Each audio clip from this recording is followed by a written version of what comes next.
Hello, welcome to the Mum Boss Method podcast. I'm Chrissy Hiller and I'm the Mum Boss, and today we're talking about managing hunger. Now, I touched on this in my client community check-in video and podcast on Monday, and I wanted to expand on it. The irony of this is that I'm hungry.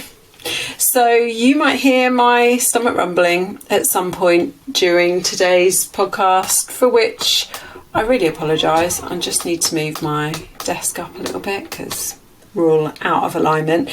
So listen, look, no one likes being hungry, and when you're trying to lose body fat, it's really easy to do that in a way that leaves you starving all the time. And did you hear that? That was my stomach rumbling.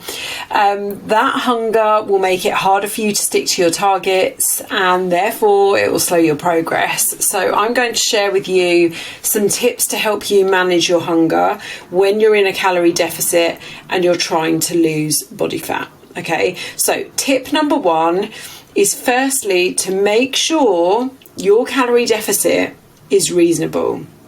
So somewhere between 15 and 25% of your maintenance calories is a good rule of thumb. And I can't give you how many calories that is because that's based on your height, your weight, your age, your activity level. So it's based on your starting point.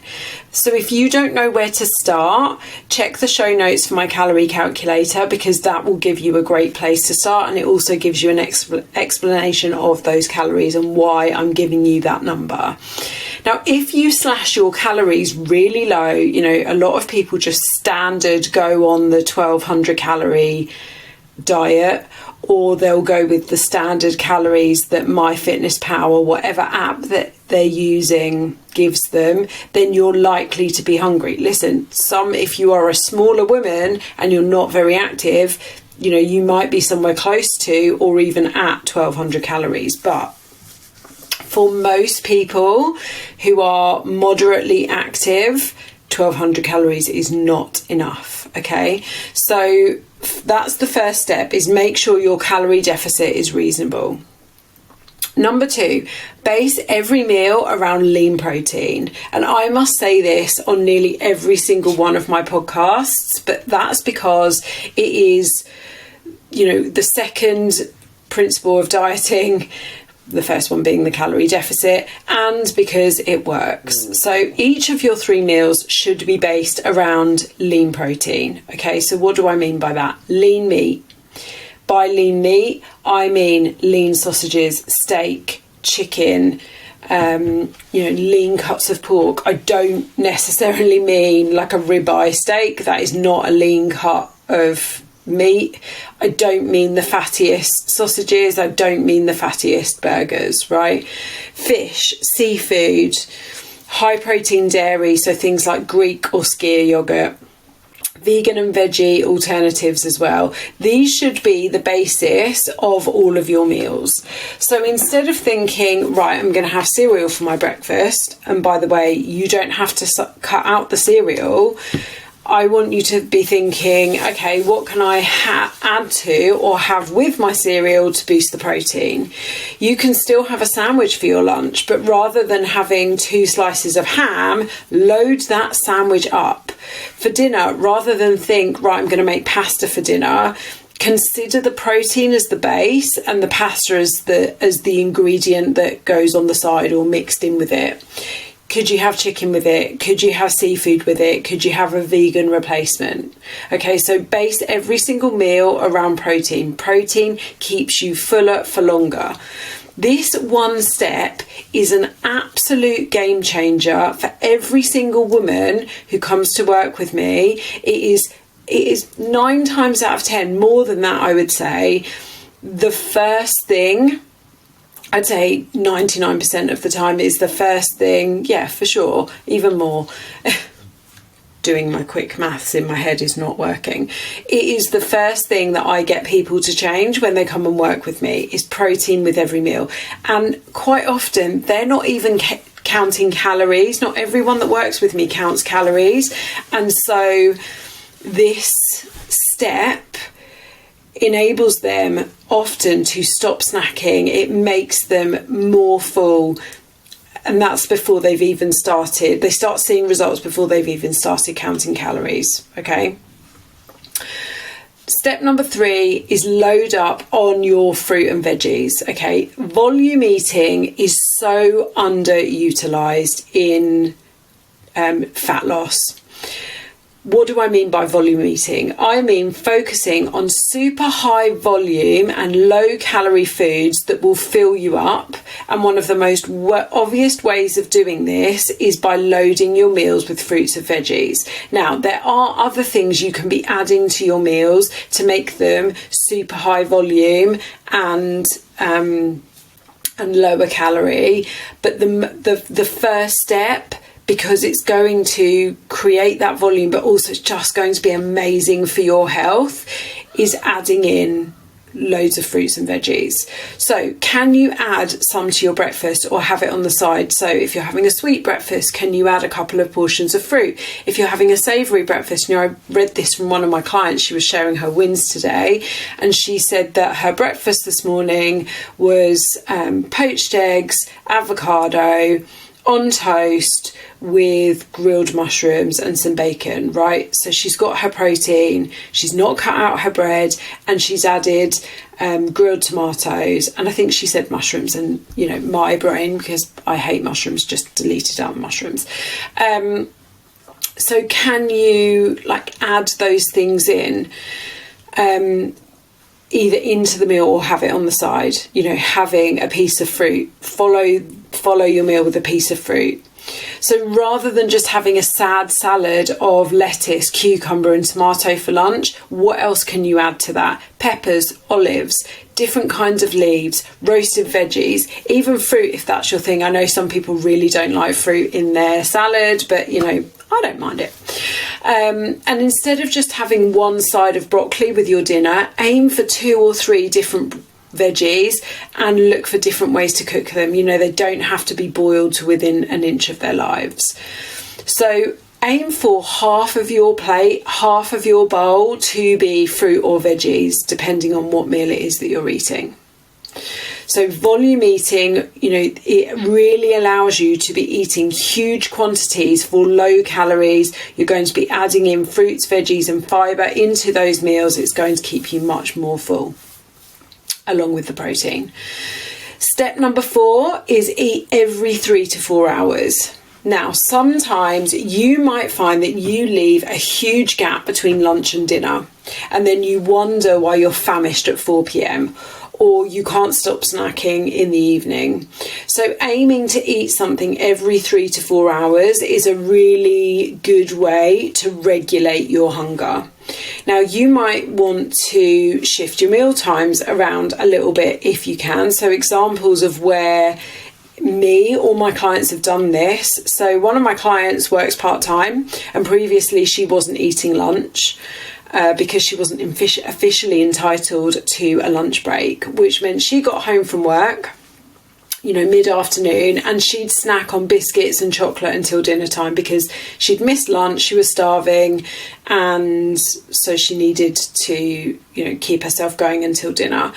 She started working with me, and I encouraged her to ask her boss if she could bring in lunch and eat it at her desk. Her boss is reasonable and obviously said yes. And I recognise that for some people's roles, if you're working in retail, you can't stand behind the till and eat your lunch.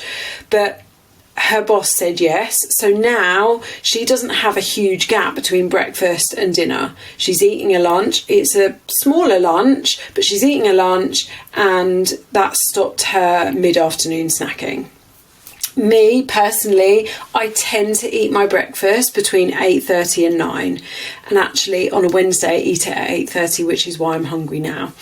And then I'll eat my lunch between 12:30 and 1. So I'm giving myself a 3.5 hour gap between breakfast and lunch. I used to eat my breakfast at 7:30 a.m. as soon as I got back from the gym, and was wondering why I couldn't manage my hunger and why I got to 10 a.m. and I was starving again. And that has really, really helped. Tip number 4, make your meals bigger. Okay, so tip numbers 4, 5 and 6 really link in together. So when I speak to new clients, often they show me, one of the things I get them to do is track their food, either by taking photos or writing it down or tracking it on an app for the first couple of days of working with me, so that I can really give them some feedback on what it is that they're eating. And one of the most common things I notice is we are going for small meals, the smallest meals as possible. And so those meals are looking like 200 calories for breakfast, and then maybe 300 calories for lunch, and then 400 calories for dinner. So you've had less than 1,000 calories in main meals through the day. And then you wonder why you're constantly snacking either through the day or into the evening, and you can't seem to get on top of that hunger.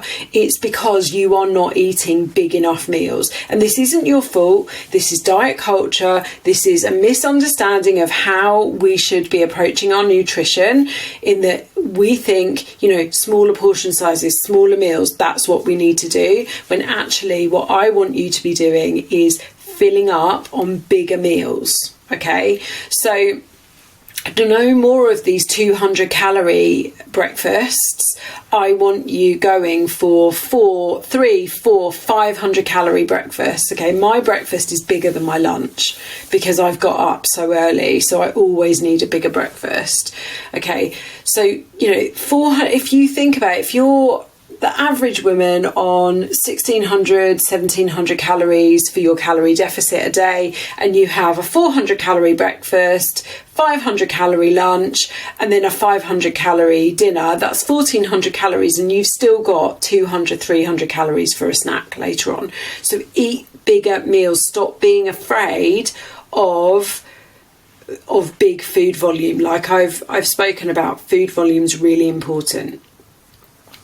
Now, number 6 contradicts some of my other tips, but hear me out, okay? And that is, don't snack.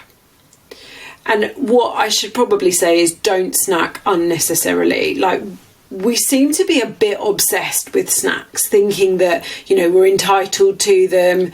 Listen, you're entitled to whatever food. You don't have to earn your food. That's not what I'm saying. But we think that we should have them rather than actually needing them. And the problem is that for you, constant snacking might not be the best solution, because actually it could be leading you to feeling more hungry. So if you've got 4 hours between your meals and you absolutely can't change that, so, lunch is 12:30 and then you don't eat dinner until, say, 7, absolutely, you might need an afternoon snack. But if, like me, you eat your breakfast at 9 and then you tend to eat lunch between 12:30 and 1 p.m, you don't need a snack. You don't need a mid-morning snack. It's likely you've just got into the habit of having that snack. And what can then sometimes happen is people have a snack at like 11, 11:30, and then they're not actually hungry for their lunch, so they don't eat their lunch, and then they need something at 3. And we just get into this cycle of grazing rather than eating full meals. So yes, snack if you absolutely can't eat in 3 to 4 hour increments, but don't snack just because it's something you've always done. Because if you always do what you've always done, you're always going to get what you've always got. I think that makes sense. And the fact that you're listening to this podcast tells me that you're looking for help and support and ideas with your diet, exercise, your fitness, your health, your fat loss. So don't snack just because it's a habit, just because 11 a.m. has always been your snack time, okay? And actually, if you allow yourself to get a little bit hungry for your meals, you will enjoy them so much more. And if you do need to snack, try to make that snack fruit or protein based rather than, biscuits or chocolate or crisps, because that will help you to be hitting your other goals, like your protein goals, your fruit and veg goals as well.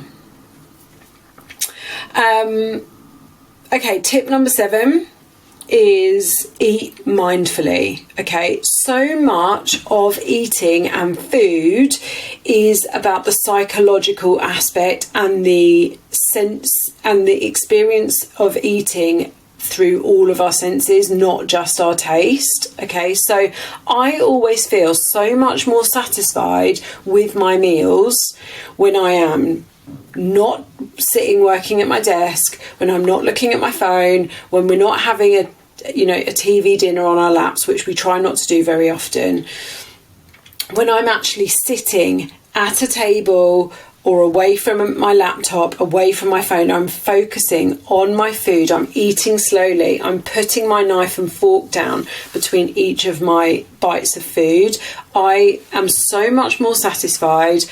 I am so much less likely to be hungry an hour or so later if I am focusing on my food. So eat mindfully. And then the final tip I have for you is don't cut things out. If you ban things that you love and you enjoy, you will crave them.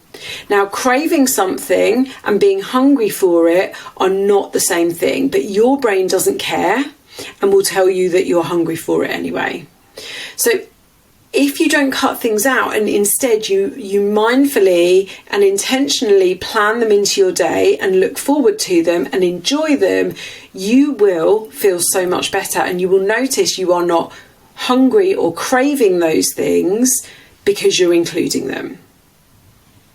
So there's 8 tips there for you to help you manage your hunger. When my clients work with me, I help them to do this by firstly making sure that their calories are appropriate to their goals and their starting position, and by helping them to make tweaks and changes to their food so that they aren't feeling starving and then managing their hunger.